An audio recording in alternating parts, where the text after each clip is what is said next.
Баршаңызға қайырлы күн. Бүгін сіздермен ұн қуырдақтың рецептісімен бөлісемін. Бұл ұн қуырдақтың дайындалуы өте қарапайым. Бар болғаны ұн және қамырмен дайындалады. Дәмі өте керемет болады. Бір жасаған соң қайта-қайта жасай бергіңіз келеді. Ұн қуырдақты алдымен дайындау үшін жылы суға тұзды салып, қамырын илеп аламыз. Ұнға суды құйып, қамыр илейміз. Видеода көргендеріңіздей мен қамырын көп қылып илеп жатырмын, себебі адам санына байланысты қонақ келгендіктен осылай қамыр илеп жатырмын. Егер де аздау қылып жасаймын десеңіздер, қамырын аздау қылып илейсіздер. Қамыр тығыз қатты сияқты болып көрінгенімен, қазір тынуға қойып қойған кезде қамыр жұмсаратын болады. Мінеке қамырды осылай илейміз. Менде қазір шамамен 4 жайма жаятын боламын. Ал егер де сіздер 2 жайма, 1 жайма жаятын болсаңыздар, аздау қылып илесеңіздер болады. Мінекей қамырды тынуға қойып қоямыз. Сол кезде қамыр жұмсаратын болады. Келесі пиязды тураймыз осылай. Одан кейін ет тураймыз. Менде жылқы еті. Кез келген етті турай берсеңіз болады. Ұн қуырдақтың дәмді болуы етке байланысты. Етіңіз көп болса, ұн қуырдағыңыз өте дәмді болып шығады. Еттің барлығын осылай турап алған соң қуыратын боламын. Қазанға сұйық майды құйып, үстінен негізін пиязды мен салып жердім алдын ала жартысын. Пияз салмай, етті салып, оның үстінен пияз салып қуырасыздар.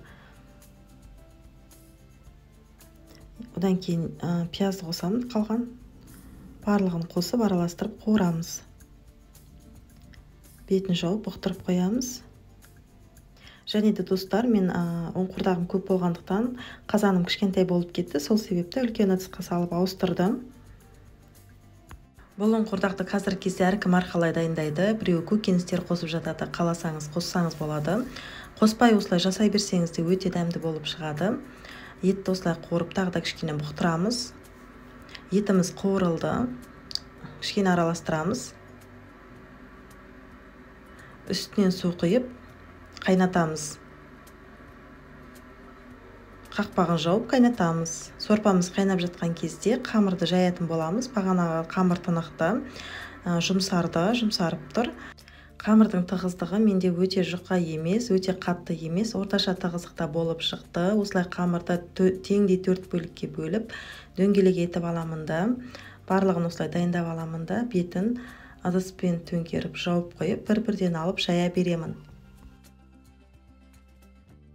Енді дайындап алған қамырымызды осылай бір-бірден алып жаямыз, және де еттің қамырын жайғандай жаямыз.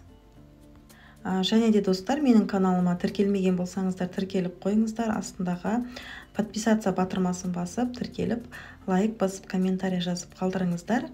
Сұрақтарыңыз болса қойыңыздар, міндетті түрде жауап беретін боламын. Қамырды жайып болған соң осылай 4 бөлікке бөліп кесеміз, және де мен духовкада кептіретін боламын. Осылай духовканы қыздырып алған соң төменгі бөлігіне қамырды салып осылай кептіремін. Және де кептірген кезде 1 минутқа жетер-жетпестей кептіріп аламыз. Осылай кептіреміз, яғни 35-40 секундқа ұстап кептіремін. Енді кепкен қамырды кеспе қылып кесетін боламыз.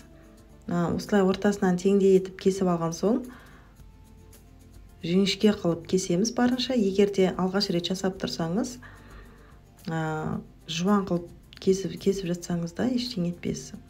Мінекей осылай кеспе сияқты қылып жіңішке қылып кесеміз. Және де достар, кептірілген кеспені тек ұн қуырдаққа емес, сорпаға қолдансаңыздар болады, көжеге өте дәмді болады. Және бұл кеспені осылай дайындап алып, морозильникке сақтасаңыз көп уақытқа сақтауға болады. Кеспені осылай дайындап болған соң мен сұйық майды құйдым. Негізі сұйық май құймасаңыз да міндетті емес, бұл бәрібір жабыспайды. Осы кепкен қамыр жабыспайтын болады. Мен көп дайындағандықтан қостым. Егер аз дайындасаңыз, қоспасаңыз болады, міндетті емес негізі. Енді қайнап жатқан сорпамызға тұз қосамыз, дәміне қарай. Менде тұздалған ет болғандықтан 1 ас қасық тұз қостым. Дәмін көресіздер, дәміне қарай қосасыздар. Одан кейін картопты қосып, кішкене қайнатамыз. 5 минуттай картоп езілгенше, піскенше қайнатпаңыздар. Картоп пісуге жақындаған кезде үстінен кеспені салып пісіретін боласыздар. Және картоп әбден піскен соң салатын болсаңыздар, картоптарыңыз езіліп кетуі мүмкін. Сол себепті картоп піспей тұрып, кеспені бетіне осылай саласыздар да пісіресіздер. Міне сорпа астында қалады да, бетіне осылай кеспені саласыздар. Яғни кеспе сорпаға батпауы керек. Егер де батып тұратын болса, кеспеңіз езіліп кетеді. Кеспені салып болғаннан кейін мен 9 минут пісірдім. 7-9 минут пісіресіздер. Буда піседі бұл кеспе. Кеспеміз пісіп болғаннан кейін астын үстіне шығарып осылай араластырамыз. Достар, бұл ұнқұрдақтың кеспесі буда пісетін болғандықтан ескеретін жайт, суды құятын кезде көп құймаңыз. Егер де суды көп құятын болсаңыз, сіздің кеспеңіз езіліп кетеді. Мінекей, ұнқұрдағымыз дайын болды. Тарелкаға салып, қонақтарыңызға ұсына берсеңіздер болады. Өте дәмді ұнқұрдақ болып шықты. Мінекей, картоп езілген жоқ, видеода көргендеріңіздей. Өте дәмді болып шықты. Сіздерге де жасап көруге кеңес беремін. Бұл ұнқұрдақтың жасалуы өте оңай, өте қарапайым, бар болғаны еттен және ұннан жасалады. Астарыңыз дәмді болсын. Келесі жаңа рецептпен кездескенше.